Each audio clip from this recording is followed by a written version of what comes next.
Everything in the past 3 months has been nothing short of remarkable. So many records are being broken, although in the negative sense. Today we bring news from America, as crazy new record numbers were seen in different sectors of the economy.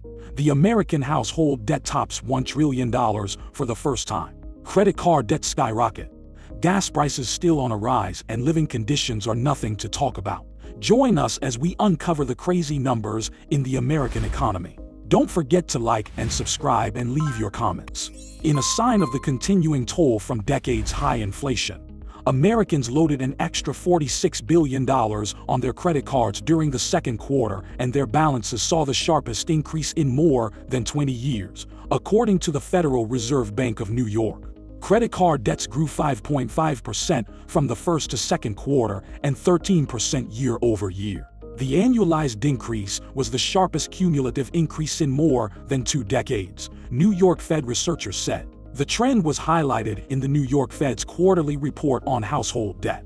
The report suggested Americans are experiencing financial strain at a time when potential recession talk keeps rumbling and borrowing costs on debts are climbing. Overall, Americans added $312 billion in mortgage and non-mortgage debt during the second quarter, an increase that New York Fed researchers called pretty sizable. In fact, it's the largest nominal increase since 2016, a New York Fed statement noted. At the same time, the data showed more debts were going delinquent in credit cards, car loans, and elsewhere. The second quarter of 2022 showed robust increases in mortgage, auto loan, and credit card balances, driven in part by rising prices, said Joel Scully, administrator of the New York Fed Center for Microeconomic Data. While household balance sheets overall appear to be in a strong position, we are seeing rising delinquencies among subprime and low-income borrowers with rates approaching pre- and IMIC levels, Scully added. The amount of credit card debt behind by 90 days rose to 3.35%. Up from 3.04% at the same time last year.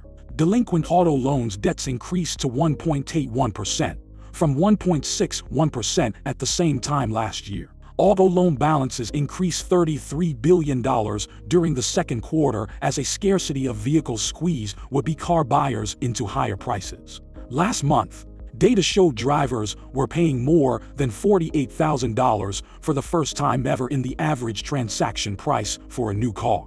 Overall, though the amount of now delinquent debt increased modestly for all debt types, it was still historically very low, according to a New York Fed announcement. On a quarter-to-quarter basis, Americans borrowed an additional $98.9 billion, the Fed said. The report comes on the heels of a separate release from the New York Fed that reported Americans' non-housing-related debt ballooned by $103 billion in the second quarter, the largest increase since 2016.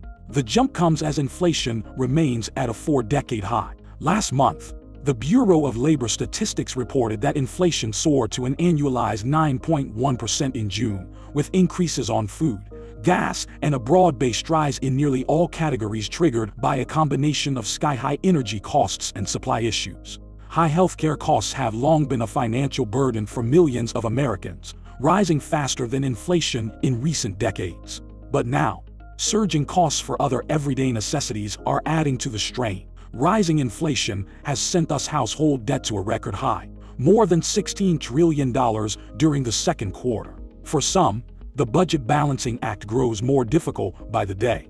There's no question that the financial security of millions of Americans has taken a major hit due to the current high inflationary environment, which has reached a 40-year high of 9+%.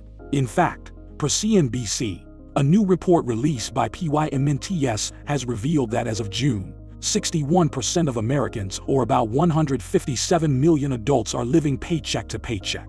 That figure is up from 58% that was registered in May and 55% compared to a year ago. Even top earners are not shielded from the ongoing sting of inflation. The report found that of those individuals earning $200,000 or more, 36% reported living paycheck to paycheck.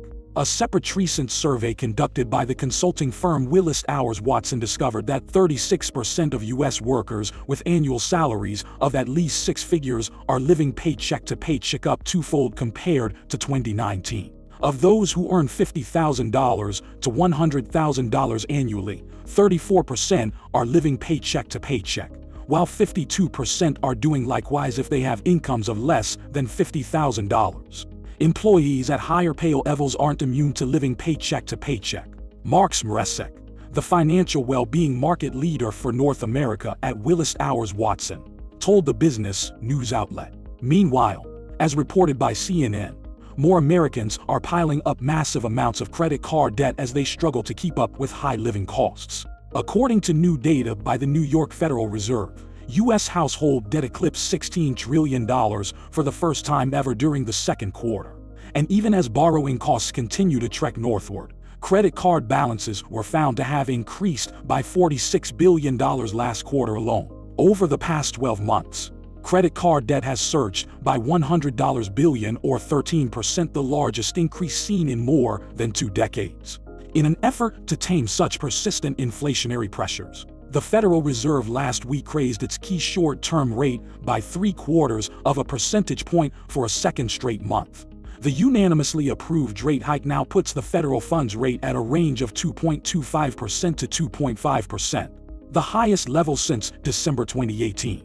In its post-meeting statement, the rate-setting Federal Open Market Committee noted that inflation remains elevated, reflecting supply and demand imbalances related to the pandemic, higher food and energy prices, and broader price pressures. Fed Chair Jerome Powell left the door open regarding the central bank's next move at the September meeting, saying that it would largely be driven by what the data shows.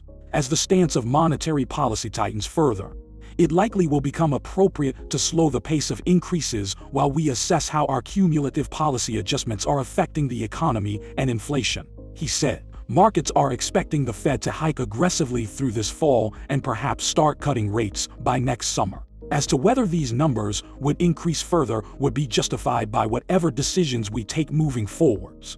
To always stay up to date on things as they happen in the world economy, ensure you subscribe to the channel, turn on your notifications, like and leave your comments so that we know what you think. Thanks for watching.